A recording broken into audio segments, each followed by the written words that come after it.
Hey there, welcome to Professor Purl, a YouTube channel about knitting and other crafts. This is episode 26.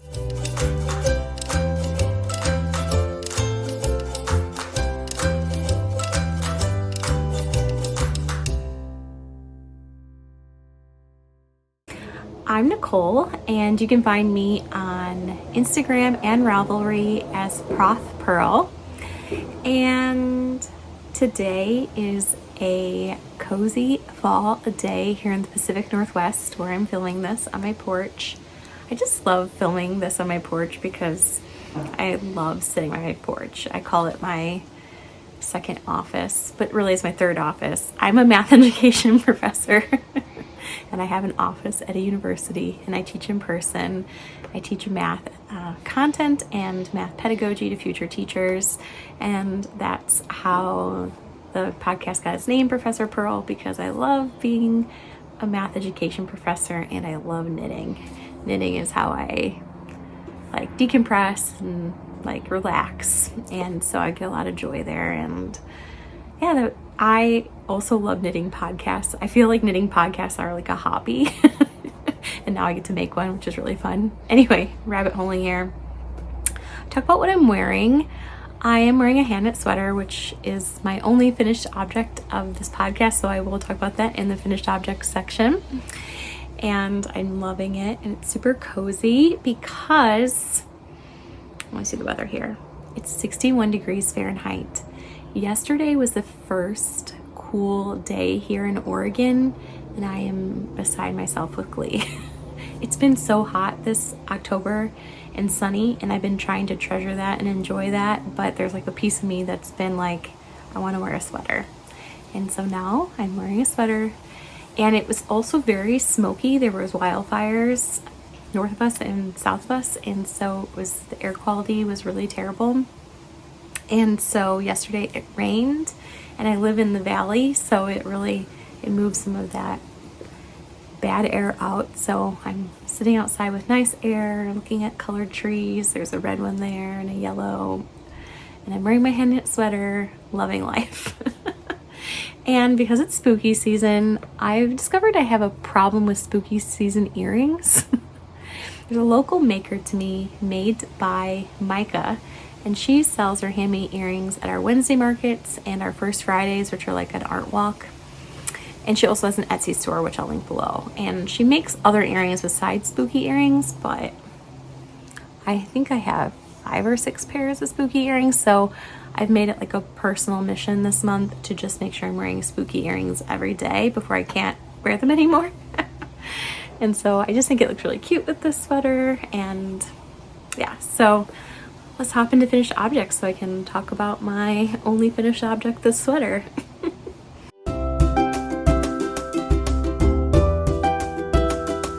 I was so excited to talk about the sweater. I forgot to mention that all links, like this sweater, which is the Lennox Pullover by Anna from the Bluebird box, like this, the link to this will be below, as will all links to everything I'll be talking about today.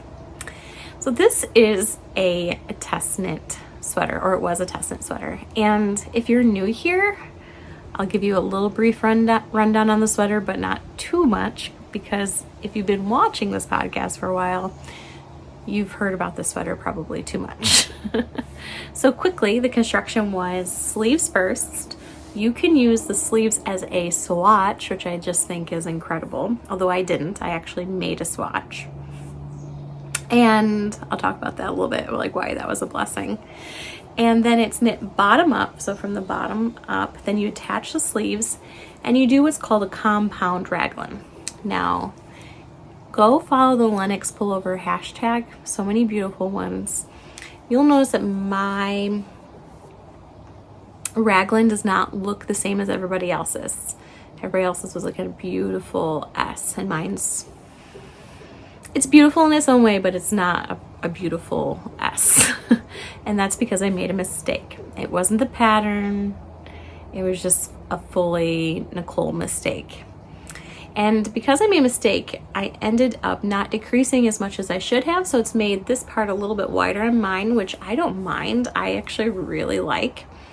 And it made me use more yarn than I was required or suggested in the pattern, and quite a bit more yarn because I had made my mistake at the biggest circumference of the sweater. So I knit more stitches. Then you come up and do some decreasing, some short, this is the cool part. I've never done a bottom up sweater where you attach the sleeves with a compound raglan with an all over texture, nor have I done short rows in this way with like just the shoulder capping. I have done shoulder cap short rows on my Christmas sweater that I knit last summer, but it felt different than this, and I probably need to look at the construction. That one was a bottom up sweater too, so maybe I have done, but it felt new. So I've either done shoulder cap short rows once or twice. And that was fun because it gives it a nice shape. Like you can see it kind of pop up. You can actually skip those though. If you, Anna, the designer, actually suggested I skip that so I didn't run out of yarn, which is funny because I did run out of yarn. I should have listened to her. And I got to this part, which is a folded over collar. And I won't give anything away because it's in the pattern, but I've knit folded over collars before. This one has a little hack in there, like a tip, to make sure it's a very crisp fold over, which I love. And a lot of times folded over collars are really big, which I wouldn't mind, but some people have some sensory issues about like collars. And so the big folded over collar can be bothersome. And this is not a big folded over collar. And in fact, if you do have neck sensory issues, this might be a good one because it's very loose, but has structure. So it's actually not like, it's not cinching in at my neck at all. And so yeah, so it folds over in a nice crisp way. What happened, and this is my story, my tale about this sweater. I have lots of tales about this sweater. If you want more sweater tales about this, you'll have to watch previous episodes. But I've had a lot of stories about this sweater. And so with this is my last sweater story for this. I knit this part, and then you knit more, like double the length so it can fold over. I had 5 rows left on the inside, and I basically was going to run out of yarn. I was like, well, I could just use whatever kind of yarn is in my stash. It's sport weight, because this is a sport weight yarn. And that would be great. However, Anna has designed a sweater that's reversible. So I'm wearing it the way she intended, which basically you knit the sweater inside out. So I wasn't doing lots of purling. I was doing lots of knitting. Then when you're done, you flip it inside out. And even in the directions, she says in and out in caps. So you know, like, this is the out. And then the part that I'm wearing on the inside is the in. Yeah, I think I have that the right way. Anyway. But if you don't like reverse stockinette or you aren't into this texture, I mean, I don't know why you wouldn't be. It's beautiful. Some people find reverse stockinette bothersome. Like I've heard some people on podcasts and some designers say that it looks unfinished. So it's not everybody's jam. So if you're not into reverse stockinette, the sweater is reversible. So you could wear it the other way. Let's see here. Okay. There we go. So you can see. And so I wanted, even though I was running out of yarn, I didn't want to use scrap yarn because I wanted to have that reversible feature should I want to wear it reversible. And I was sitting around and I was like, oh my gosh, I made a gauge swatch for this, and I never throw my gauge swatches away. So I went to my gauge swatch bag. And I gauge swatched in the round, and sometimes I cut the yarn on the back, and I didn't, which was a huge, huge blessing, because then for the first time in my life, I unraveled my gauge swatch and I was able to finish this. So that made me think of a couple of questions I have for you, which is, do you have a fun yarn chicken story like that? Like, I feel like I'm always going to remember that sort of yarn chicken story. And my second question for you is, like, do you have a story like this? Like this sweater. Like, this sweater was like very arduous. If you've been watching this, I've been podcasting about this sweater since this summer. other testers flew through it. I was the last tester. This was hard for me, and to date, it may not look like the most challenging thing I've ever made. I've knit a lot of colorwork sweaters, I've steeked a sweater, but everybody's challenge or trial or struggle is different. So for me, this was the toughest thing I've ever made. Like this all over texture. It's not a very thick yarn. I mean, sport weight is thicker than fingering, but it's not like worsted or DK. So yeah, and it's boxy and oversized, so it was a large project all over texture. And for me, there wasn't a lot of like mental break with it, because you're like with a colorwork sweater, that's just a colorwork yoke. It's like very easy knitting later on. This was just thinking the entire way. So it was my most challenging knit. And there was times I got really discouraged, which you've seen on this podcast, I'm sure. But the cool thing about it is there was no joy, like the kind of joy of like something like this, like something that you've really, really struggled with and then finish. Like you knit something that's like very easy for you, you knit, 20 of them a year. I'm not saying that you don't get joy out of those things, but the joy out of like something huge like that, like it's uncomparable, I feel like. And so that has me wondering, like, what's something like that for you? Like, what was one of your milestone projects? I'd love to know. Let's hop into works in progress.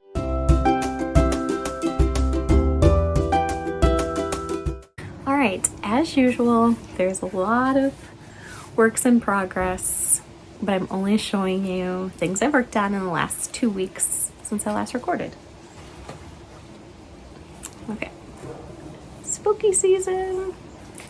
In here are my Read More socks, which are a sock design. This is actually my second sock design. My first sock design came out in February or March, and it's called the Selena socks. This is my second one, and it's a different construction than my Selena socks. My Selena socks are cuffed down, heel flap and gusset, and they're knit either with a DK yarn or a fingering and mohair. That's my favorite construction ever. Cuff down, heel flap and gusset. But I also love a cut and heel. So these will have a cut and heel. And I don't normally like toe up socks, but these are toe up. So when I last recorded, I was here on the sock. I've already knit a pair, and my testers, some of them have already finished whole pairs. But I'm knitting a second pair that I want to be sort of like featured in the pictures for the pattern. And that is yarn that is dyed by Kimber from Kimbers Cozy Creations. Kimber sponsored this yarn for this design, and this is what she came up with from a mood board and discussion we were having. And it looks like a beautiful, like Tiffany blue aqua, and it is, but it has these very subtle speckles, like you can see, and those feel like little surprises when you're knitting, because on the fabric you can see it's like solid, but then there's these sweet little speckles that pop up. And then this is the contrast. The contrast on this designs only use duplicate stitch the words read and more on the ball of the foot. I got a comment, I don't know if it was on Instagram or here, maybe it was a question wanting to know why duplicate stitch and not color work. And I just felt like it was the better choice, because you're knitting in the round, and so the floats for the color work would be, like, unless you're doing color work on the front, not a good choice. And then you'd need to do intarsia for this, which, I mean, theoretically speaking, I guess you could. But I like the idea of duplicate stitch because I don't mind sort of like that embroidery feeling. And then what it does is provide duplicate, like reinforcement on the ball of the foot. And I like that. because that's one of the places that my socks will get thinner. Of course, you could just not put the reed more on the bottom because there is this other pattern here. And yes, there's this cabling. And then at the top, ribbing. Now, I'm so excited about this, although it was a little bit of a struggle.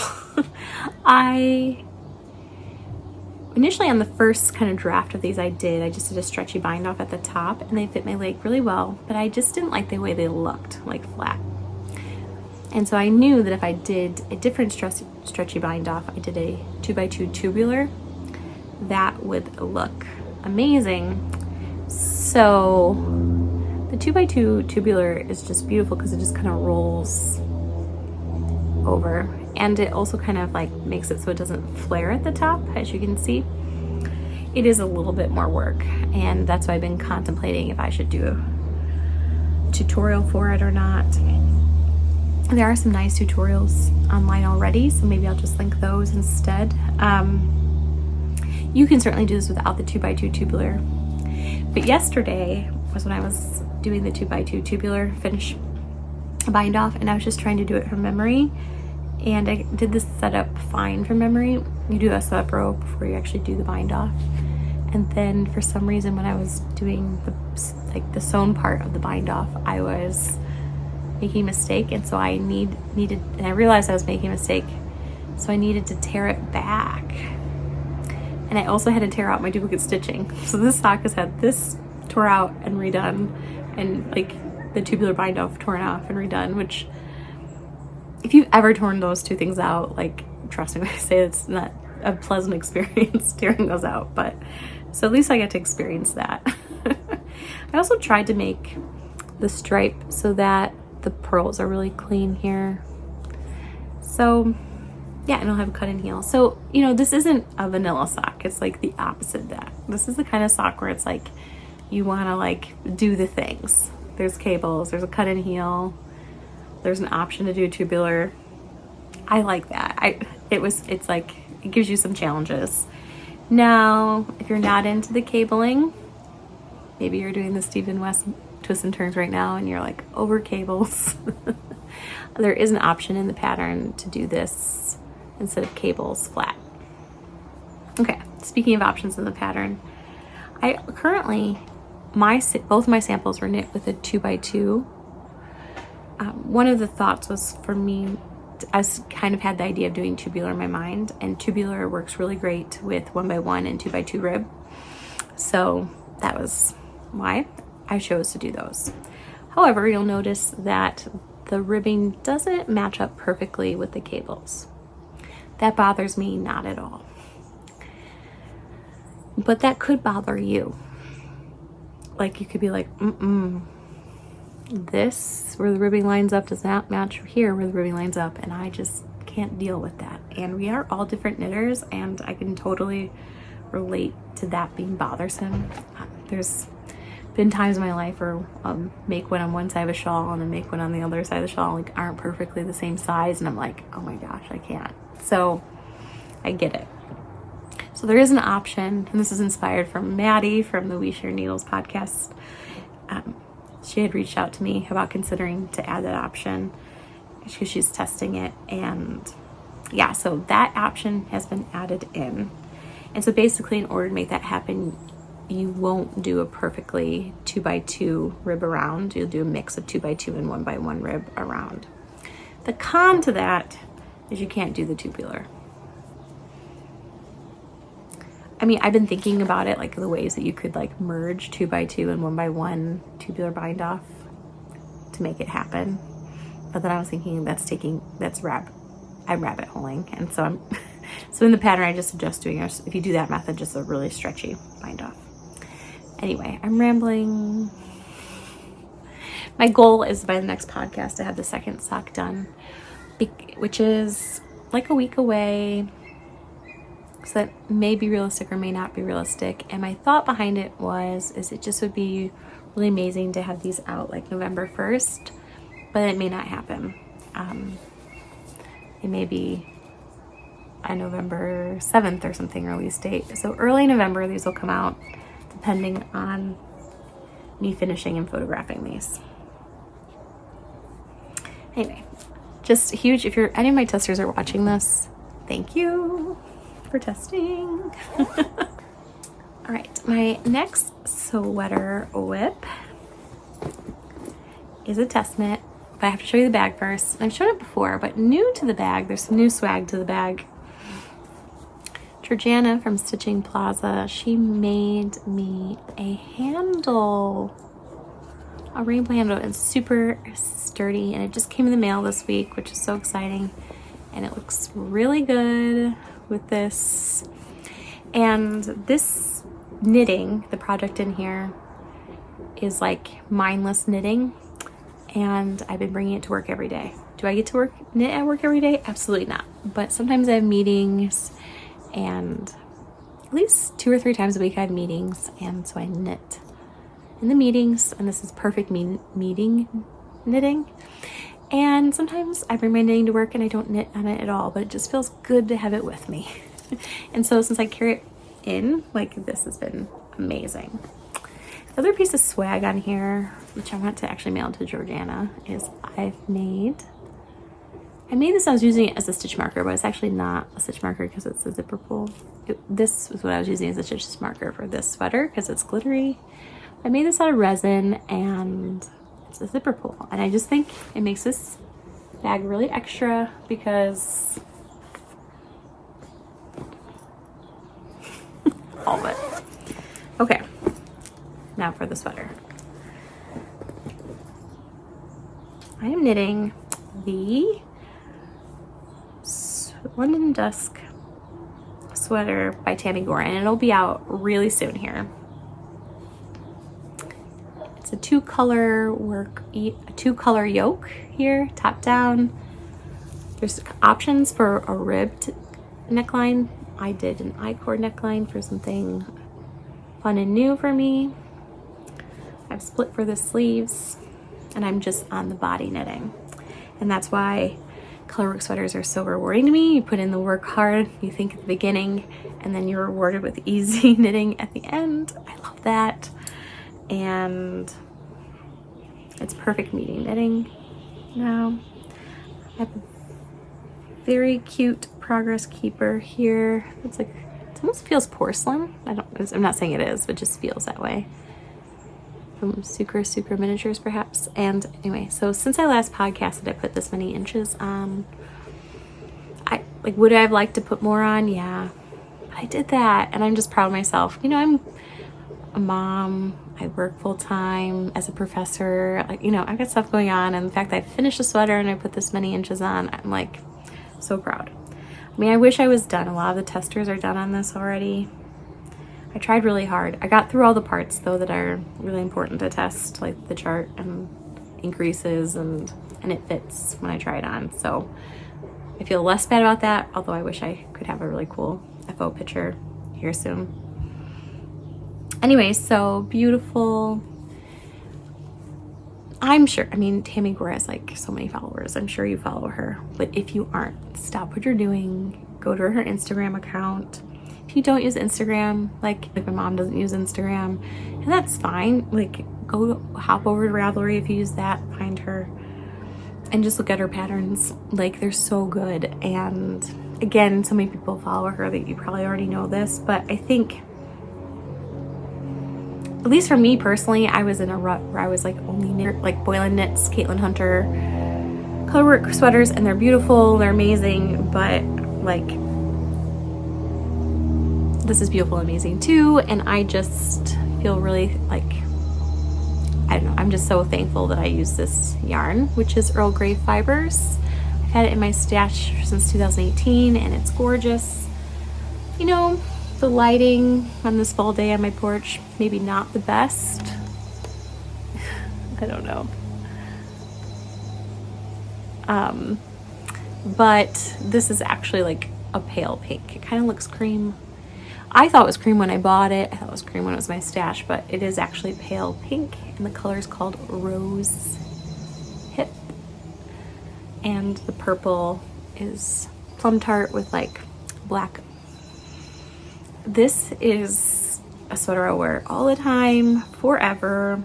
I'm making it oversized. The neckline's a little wider than I like, but I think it'll be okay. Like, because it's not like so wide that I know I won't wear it. It's just like, this is my dream neckline. I love this one, how it like comes in all the way. And this is shows a little bit more neck, which is totally fine.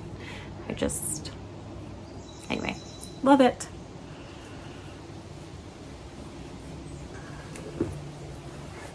Anyway, I just hope I get to test something for Tammy Gore again, because I feel kind of like a sad sack that I didn't finish it all the way.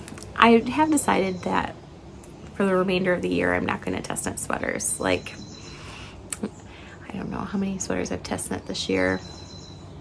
2 for Tammy Gore, 2 for Laura Penrose Knits, 3 for Laura Penrose Knits, and 1 for Anna. So I think I'm at 6 sweater test knits this year, which is amazing. And I want to do more, but I just think until 2023, I need to just chill on the sweater test knits. And there's only like 2 more months, so me setting a chill goal is like totally possible. Oh, I'm looking at what I wrote for my next thing I've worked on in 2 weeks. I was just talking about sweaters and how I need to chill. Well, I'm hosting a make-along, the Love Note Love Make-along. And in my mind, I wanted to like finish the sweater and the other sweater before I started the Love Note. So I was swatching, getting it prepped, and I don't know, yesterday just the heart wanted what the heart wanted, and I just wanted to cast on the Love Note. And so many people that are doing the Love Note Love Knitalong have already finished whole sweaters. Like, they've knit them in 2 weeks, like adult sweaters, not even children's sweaters. So I was like, I don't know, I wanted to start it. Here's one of my swatches. This color is so pretty. And I learned my lesson now from this color, so I did not cut the back.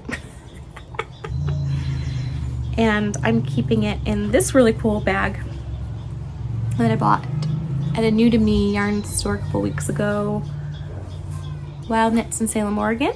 And the maker is That Crafty Little Fox. It's maybe the best quality bag I have. And that's like that I've ever owned. It's just really nice. So it's such a wee little bit, I almost don't want to show you, but yesterday I provisionally cast on. So this is a crochet cast on. It was actually leftover bits from my London Dusk from Tammy Gore. I just had a string and I just crocheted it, and then I was like, okay, I'm gonna cast on. I didn't even count the V's, and it worked out perfectly. Like, I had exactly what I needed. So I was like, that worked out kind of nice.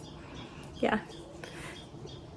You can see here where I don't even have a lot of extra chain, so I had exactly like what I needed.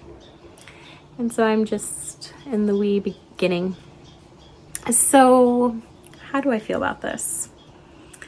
This is all I want to do. Like, I need to do other things like my test knit and my design, but this is like what my heart wants. Like, I'm just gonna sneak in a couple of stitches now.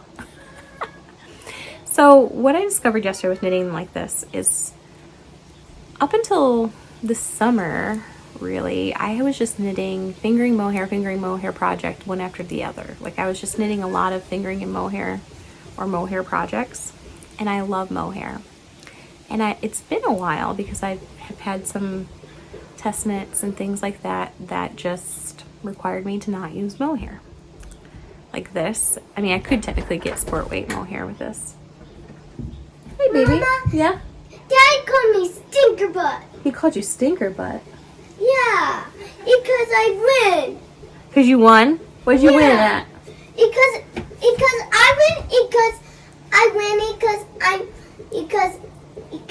I played Candyland and Daddy called me stinker butt when I went to play candy game. Oh, well, congratulations on winning. All right, come on.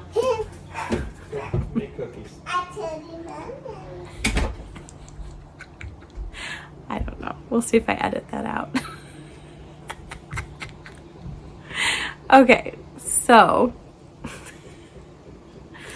what I discovered when I cast this on yesterday was that I like really missed working with fingering and mohair.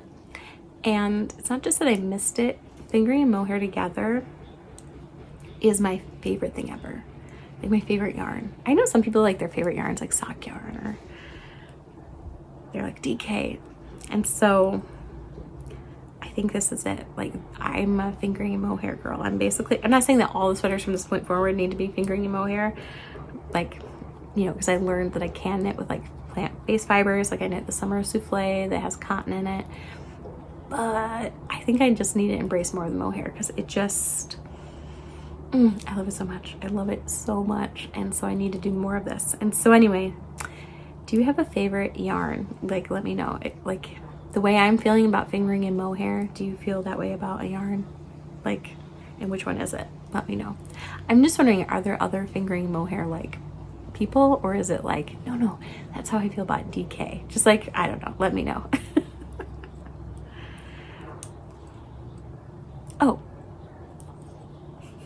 Oh, I should probably just mention a little bit about the Love Note Love Knitalong, just some details. All the details are linked below, but there are 2 threads on Ravelry, a chatter thread and a finished object thread. And there's a hashtag on Instagram, so you can participate either on Instagram with the hashtag Love Note Love KAL 22, and I put 22 after the KAL because I want to do this every year, hopefully until I get to 10 of these. As long as I have a podcast. And yeah, so you can participate on Instagram or on Ravelry. So far, we have a prize donation from Kimber, from Kimbers Cozy Creations, and it's a gift card to her store. And so I'm really excited about that. And I was thinking I would make some more stitch markers that I make that have glitter. And yeah, so far that's the prizes. I'm sure we'll find more. But anyway, so let me know if you're thinking about participating. If you haven't cast on, because the cast on was October 1st and it goes till December 1st, there's still time. Like I just cast mine on and people have knit them in 2 weeks. It is possible to knit it in 2 weeks. I have knit one in 2 weeks, but that was the only thing I worked on personally. Yeah, any size, baby to adult size. And trying to think what else. Oh, there will be Zooms on the first Thursday of every month, which will be coming up here soon. And for the Zoom, you can bring your Love Note, or if you're not participating in the Love Note Love Knitalong, you can just bring yourself and share your sweater you're working on. And yeah, so that's that about that. I'll move on to the Stephen West make along. That's my next whip. I'm just saying that as like a warning in case you don't want to see the Stephen West. I was going to say spoilers, but I'm so behind that it's not a spoiler at this point. I'm still in Clue 1. Clue 3 is out. People are working on Clue 3. So I don't think I will be giving you any spoilers. So let me grab that. I just was trying to squeeze in some extra stitches. Fingering mohair. I'm loving it. Okay.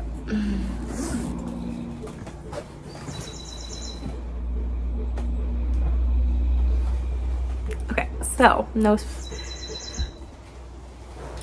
I'm still in Clue 1. I said I wasn't going to put pressure on myself to like keep up with it, and I haven't. I did think, however, I would be done with Clue 1 by the time Clue 3 came out. Nope. I am halfway through Clue 1. Maybe a little more than halfway.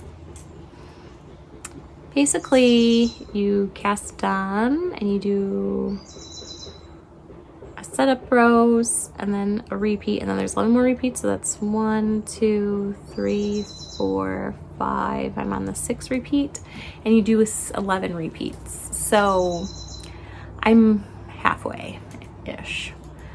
And at first, I didn't really like these loops. Although I was watching a podcast, I can't remember which one. And they were saying how they didn't mind these loops, and then they were surprised how it turned out. Just do it really quick to show you how it looks. I will say I am just filled with complete joy around this. Like, I'm so glad I did it.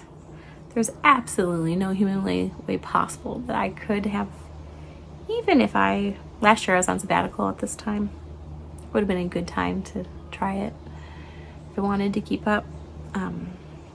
But even if I wasn't working, I still don't think I could keep up. It's just an immense amount of knitting. I think even if I was working on it exclusively, I'm not sure if I would be able to keep up because it's not portable for me. Maybe this is portable for some people. This is not portable for me though. I have to work on this only at home, and a lot of my knitting I do on the go, like at Matilda's swim lessons, soccer. Okay, all that I was doing to show you this. Basically take the loops and you make this. It's genius. I've heard some people call it a braid. And I guess it is, but it's also just a version of a knit stitch. It's essentially the knit stitch. Like, I just think that's mind-blowing. I mean, it's like simple to do, but to think of that, to invent that, is just absolutely incredible.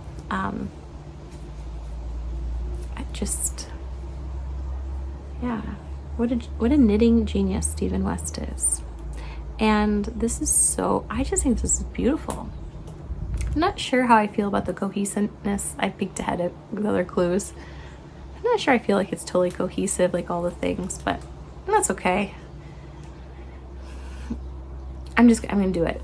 And it's gonna end up being a giant shawl, and I will wear it. And it's a piece of art. Even if it just hangs on the back of my desk in my office. Maybe I'll leave it at school. Maybe I'll put it in my home office here, but maybe I'll wear it. I mean, I don't know. Well, maybe I won't ever finish this. I don't know. I mean, I hope I will, but it's just an immense amount of knitting. And I'm going to try to finish it. I work on it a little bit every day now, but obviously not enough. Anyway, if you're working on the Stephen West make-along, I would love to know where you're at. Like, are you keeping up? Are you in clue 3? How do you do it? Are you still on clue 1 like me? Let me know. I do love it. And the other thing that's just surprisingly filling me with joy, besides the pattern and besides the community, all that is I feel deeply rewarded that I'm using yarn from my stash. I've had these yarns in my stash for a long time. This light blue is Wonderland Yarns in the colorway Looking Glass. And this yarn is from Haley Bailey, and it's a colorway called Peony. And it just doesn't show up really well in the light here because it's peachy, but there's lots of colors of speckles, yellow, pinks, blues, since there's blues, that's making this.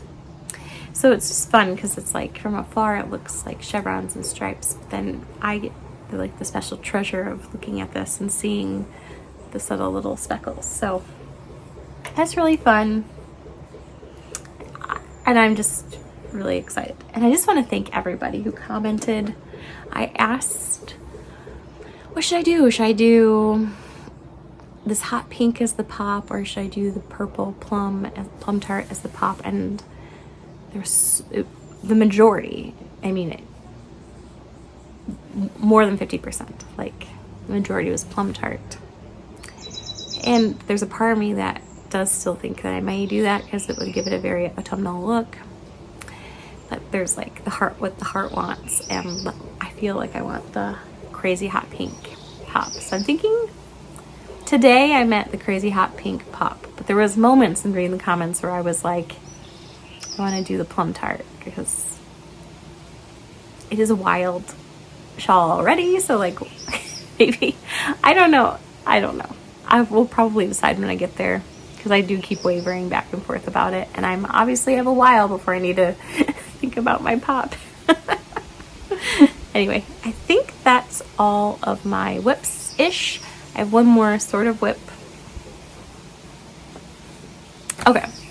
Last year, in December of 2022, when I was podcasting, I realized when I wanted to kind of do my year in review, I really couldn't, because I had just started podcasting August of 2022, end of July. No, it's 2022 now. Oh my gosh. December of 2021 was just a few months after I had started podcasting. I had started podcasting August of 2021. And I wanted to think what had I made this year? But I didn't keep any records. I didn't keep a Ravelry page that good. I hardly posted on Instagram. So I didn't even know what I made. And people would say oh, I made this many pairs of socks, or I made a sweater. And it's I literally couldn't remember. So I vowed I would keep up somewhere. My Ravelry is out to date. My Instagram, I don't even have everything I finished posted on Instagram still. And I started a knitting notebook beginning of the year, and I had fell to the wayside of that, not using it. So this week, and this I'm including it in whips, I worked on my knitting notebook. So I have this really cool knitting notebook. I want to put a sticker on the back. It's a Sip Sip Knit. This is a logo I made. You can buy these on the Spreadshirt shop, and also I've got some sweatshirts and stuff too. That's linked below. And these pages are pink and plain. I just think they're so cute. I bought this. I visited my friend Brenda in Texas, and we went to this Erin Condren store, and they had these notebooks. This is my souvenir. This pink paper. And so I decided I would make my knitting notebook this. And so I put in a picture, a date, and write some things. And that was the last thing I had done, my Selena socks. So this is new, my Trelawney. Also done a sweater from Tammy Gore. And there was a lot. Just a lot. And then and I'm not fully done. I knitted Musselburgh. I want to put a picture in. This is Lennox. I don't have this in. But it's at least I'm making efforts to update it. I updated some pictures and things for the souffle. But I realized I forgot Matilda's petite souffle. That's not in here. So anyway, I've worked on it, updating it. I think I just have a couple projects missing now. So that's exciting. I don't know if I'll do a year in review video or not. I would say there's a high probability I won't, because the end of the year is kind of wild with traveling. We just bought our Christmas tickets to fly home, and I know that I probably won't do a year in review video, but I do want to know my stats.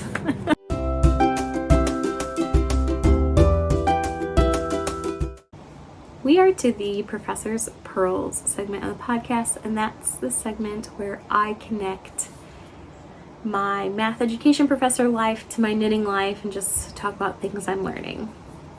So my lesson that I've really been reflecting on and journaling about and thinking about, not just this week or the past 2 weeks, but I would say the past couple months now, has been sort of embrace the season you're in. And I think what I learned from the knitting community is knitters really embrace their seasons. And what I mean by that is when it's summertime, people are into their small and portable projects. They're knitting their socks. They're knitting in plant-based fibers. And when it's fall and winter, they're feeling cozy and wanting to knit cozy things. Wanting to knit the sweaters and the color work hats, or the whatever kind of hats, I guess. And then there's seasons even that people choose to do. Last year I did Vlogmas, and I know that's coming up, and I'm really excited to do it this year. And so there's knitters embrace the seasons, and that's something that's impacting me in my work in a really positive way, actually. before my sabbatical, I noticed that I would get really stressed about certain things. So like this week, for example, I had a very, very busy, challenging week. I had an exceptionally high teaching load this week. I had extra events. I was thinking about talking about some of them in my personal life, but like, for instance, I had a huge family math night, like 200 families. It was a lot this week. Matilda had a cough this week and needed to stay home from preschool. It wasn't COVID, praise the Lord. But yeah, it was a challenging week. And in the past, I would get kind of down and maybe stress about it. But this week, I was thinking about lessons I've been learning, and I was like, I'm just going to embrace this season. And in this season, which is this time of the semester, it's busier than it normally is. I have extra expectations. In this season, we're sometimes going to be sick. I'm just going to just like embrace this and know that it is temporary and that there's other things on the horizon.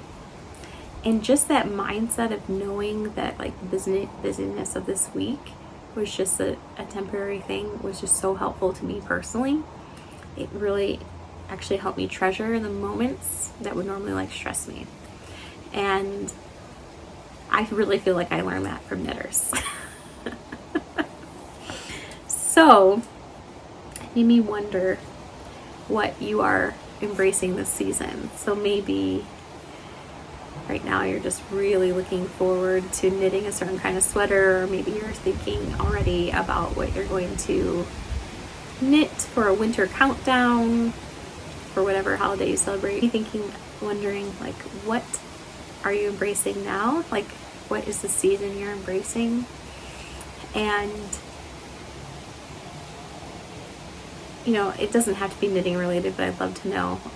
Maybe it's like you're really like looking forward to Halloween, and like I know I am, or maybe you're really looking forward to November and December. Maybe you're really embracing like hat knitting right now. You're just so into hat knitting. I have this craving to do hat knitting personally right now, although I told myself I can't cast on a hat until one of these things I've showed is finished, and then I'm going to allow myself to cast on a hat, because it's getting like, yesterday was the first cold day, and it's just like all I want to do right now is knit a hat. And anyway. What are you embracing? Let me know.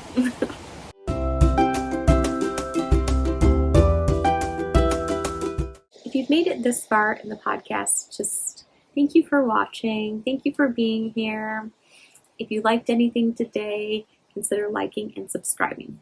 But from this point forward, there is no knitting content. It's just me sharing personal life things. So, you may not be into that. So, no more knitting.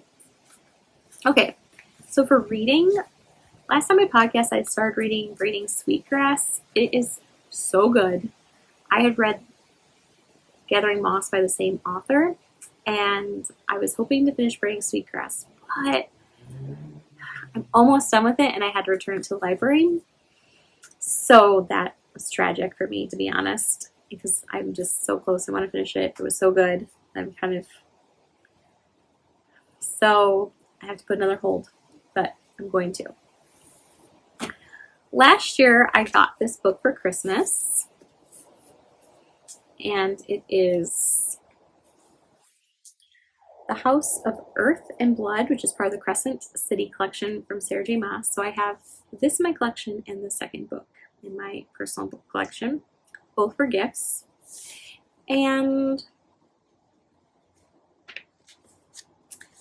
I am reading other series by Sarah J. Maas, and I am not done with them. But I am kind of at a standstill because I'm waiting on them. I'm waiting on holds for my library for them. But I have this, and then my friend Kim started to read this. So I was like, am I reading 2 of her series right now? And am I not done with 2 of her series right now? Yes. Like, I think I have 1 book in the Court of Thorns and Roses series left, and maybe 2 or 3 books, no, 3 books in the Throne of Glass series. So I'm like at the end of those series, but like the holds at the library, they're so long. Are your holds at your library so long? Let me know. I mean, I'm glad people are reading, but also we need more books. So anyway, I started this because my friend Kim started it and I thought I'll read her. So I'm just in the beginning, and it's a beautiful book. Get this inside. So beautiful. It was slower for me to get into on this because it's a new world. You have to learn the world. But I know that I'm going to love it. And the kind of exciting thing for me doing this is I can read 2 books and get caught up before the next one comes out, and I can anticipate the next one coming out. So this is what I'm reading. I wish I was reading Sweetgrass right now, but I'm glad to be reading this. Okay. Side note. I posted about this on Instagram a couple days ago. How do you know if I'm going to love a book? If there's a map. Literally, if there's a map, I'm going to love it. Okay. So, personal life. This fall, we have Matilda in like just way too many activities, but it's hard because she loves them, and how do you tell her not to do something if she loves it? So why am I sharing that? Because soccer ended. I really enjoyed Saturday morning soccer, and I really enjoyed going, and it was fun to watch her. I would bring my knitting, have a coffee, sit next to Kyle. Like, it was fun. I really enjoyed it, but it is nice that that's over with. So we didn't have soccer this Saturday morning. I wanted to initially take her swimming. We used to swim on Saturday mornings together as a family, but she's still kind of recovering from this cough. Like, it just kind of is like, where she coughs like a little bit at night. But she doesn't need to be out by people. You know what I mean? So we're staying home. And so a fun thing we did last weekend. Well, Matilda got invited to a birthday party again. So that's her second birthday party she's been invited to. And this birthday party was like one of those like Pinterest birthday parties where it was just like really beautiful. Everything matched and coordinated, and Matilda had a good time. But afterwards, one of the moms, who was like one of the dance moms I met, like at the old dance we were at. I don't know why I'm sharing that. I was like oversharing. Anyway, one of them was like, hey, we should go watch these giant pumpkins being weighed. And I hadn't really heard this, but like out in the Portland area, there's something called like the Pumpkin Regatta.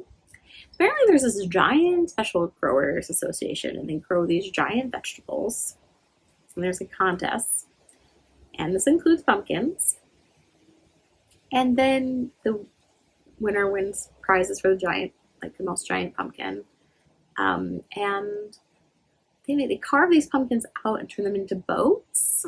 It's just so, honestly, very eccentric in my opinion, but I didn't really understand this we were doing. I thought we were going to Pumpkin Patch, and so we drive out, and it's like a warehouse. It was outside of Portland, and I was just kind of like, are the pumpkins in the back? And we walk in, and it's like a brewery. It's called Stickman's Brewery, and I was like, we're at a brewery, and then I see all these giant pumpkins and people with like bobcats and straps, like picking up these pumpkins. Anyway, the winning pumpkin was 1,700 pounds, and they had it was not an event for children, but we had our children there, and they had fun. There was pumpkin checkers, there was a game called cornhole or bags, depending on where you live in the United States, you may call it bags or cornhole. Where I grew up, we called it bags. It feels like people out here call it cornhole, and so there was that, and pizza, and it was just the best time, until I was still talking about it a week later. So that was really fun to do, and I was like just so grateful I was able to do something fun like that in the midst of like the busy semester too. Like it was just like a really fun day. Still really warm out, so we were like outside in shorts and a t-shirt into the evening. We stayed out pretty late. Nicole went to bed really late, but it was super fun. So that's pretty much all I have, I think. I'm really looking forward to, I'm trying to think when I'll podcast next. I think Halloween will happen before I record next. I am really looking forward to Halloween with Matilda, because Matilda is the pumpkin queen. Because like in addition to going to that giant pumpkin thing, we've gone to a pumpkin patch and like cut our pumpkins like by hand from a pumpkin patch. We've gone to a third pumpkin patch where well, it's technically a second, because like the Stickness Brewery was not a pumpkin patch. I thought it was. Anyway, gone to another pumpkin patch and like dropped the pumpkin donuts and apple cider donuts and all that. Like I used to think Halloween was fun, but I didn't like love it the way I've loved other holidays. But like Matilda's like such a pumpkin queen that she makes me love it. Like I feel like even like the spooky earrings, like in the past I probably wouldn't have bought these, but like she just is so into it that it just makes me be into it. And so I'm enjoying like this whole season, embracing this entire season of like spooky season with Matilda and enjoying it. And it's like the anticipation of Halloween is just like really big in our house right now. So what will Matilda be for Halloween? She always changes her mind. So this is, I guess, my last story is when she was like 2 and didn't have control over her costume, I dressed her as RBG. If I can find a picture, I'll pop it in. So cute. But since that moment, she's been Elsa. Like when she can pick, like when she has choice, she's Elsa. So I think she's been Elsa 2 years in a row. Yeah. So maybe she was like 1 going on 2. I'm trying to think. So she's 4 now. So there's when she was 3, 2. So it was basically when she was like 1, almost 2. Like she was basically like, 1.8 years old. I dressed her as RBG. Then she was Elsa. And she was Elsa. So what is she going to be this year? Well, at first she told me she wanted to be Isabella from Encanto. Okay, so I get her an Isabella costume and she was wearing it like every day. But then she was like, no, I want to be Anna from Frozen 2. So then I got her Anna from Frozen 2 costume. And she wore that a lot. And then I ordered like a dress like from a sample sale where you don't get to know like what dress you're getting. And it's from it's called Trish Scully, I think is the brand. Anyway, they have like really cool princess dresses and dress-up dresses for girls, but they can be expensive. And so I was like, I'm going to buy a sample sale, but you don't know what you're getting. And you get paid $25 and you pick the size, but you don't know what you're getting. So it comes in the mail. We open it up. What comes in the mail? Elsa, an Elsa dress. And we quite literally already had 3 Elsa dresses. This is our 4th Elsa dress. And then she says she wants to be Elsa for Halloween, even though she's been Elsa 2 years in a row. So I guess we'll find out. And so I think part of the anticipation is like, what is Matilda going to be for Halloween? Anyway, I'd love to hear about what you're doing this spooky season. Are you going to pumpkin patches? Like, tell me about it. I feel like, can we fit another one in? Like, it's just been really fun. So 2 pumpkin patches and a pumpkin weighing, pumpkin regatta situation. I'll try and put some pictures in here. Hopefully I've put pictures in so you can see the ridiculousness of these pumpkins. Anyway, I hope you're having a really great October, and I hope your October ends fantastically. I hope that you're loving if you're in the northern hemisphere, I hope you're loving your cozy weather. And if you're in the southern hemisphere, I hope you're enjoying the transition to plant-based fibers. Or maybe you're still cozy knitting. Anyway, I hope you have a great October. Bye! I'm not even scared You're not even scared of what? of the pumpkins. That's so good. The kitty ones can light up. Yeah, it's so cute, huh? Are you excited? I want to see the picture. I want to see the picture. Okay.